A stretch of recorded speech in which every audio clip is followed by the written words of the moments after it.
皆さんこんにちは、えっちゃりんこです。いつもご視聴ありがとうございます。ゴールデンウィークの爽やかな日です。自転車に乗って鹿児島市内にある大名庭園を訪ねます。最後までどうぞお楽しみください。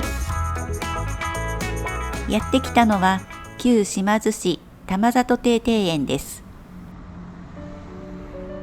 入り口となっているこの黒い門は明治20年1887年に作られました。国府と呼ばれた島津久光の国葬の際、棺をここから墓地に運びました。目の前にあるこの道は国葬道路と呼ばれていて、同じ時に作られました。入園料は無料。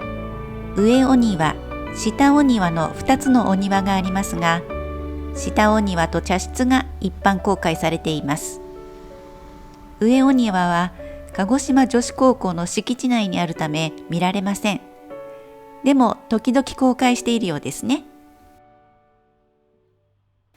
玉里亭は島津家第27代当主成興によって1835年に別邸として建てられました。間口200メートル、奥行き147メートルの広大な邸宅でした。玉里という名前は成興の別称である玉院から名付けられ、後に地名にもなっています。玉里亭は明治10年1877年の西南戦争で焼失してしまいます。その後、成興の息子久光によって再建されました。しかしそれも1945年の太平洋戦争によって焼失してしまいます。1951年には鹿児島市が跡地を買収。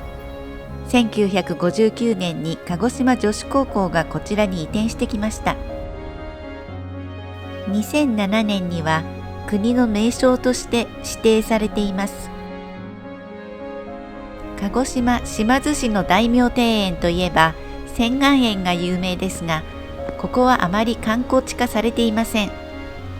小規模ですが静かにゆったりと散策を楽しむことができます。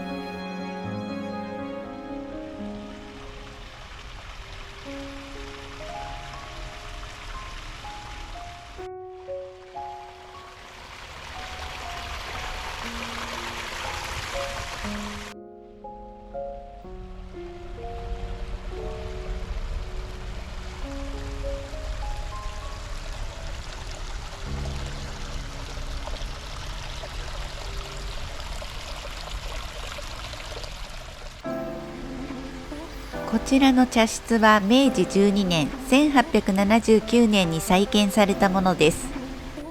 朱色の壁は当時の色に復元されています。今もお茶席として利用されたり、結婚式の前撮りなどの人気スポットとなっているようです。こちらで和菓子とお抹茶で一服したくなりました。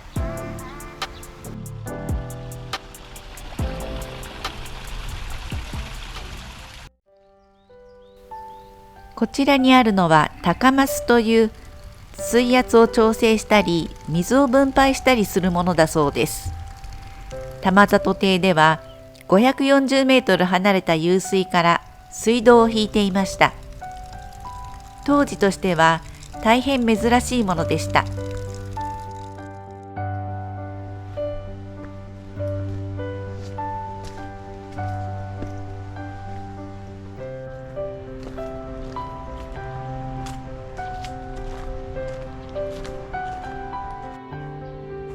ここから女子高校の校舎と運動場が見えますね。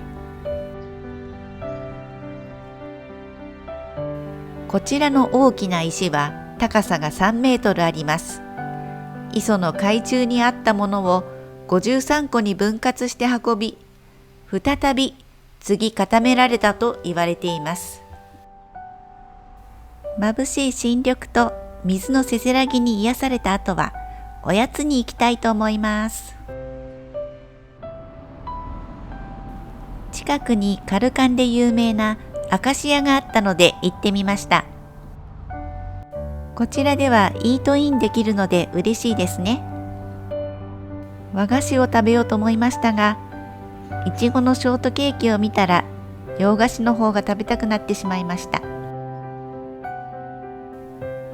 ではでは今日はこの辺で。またね。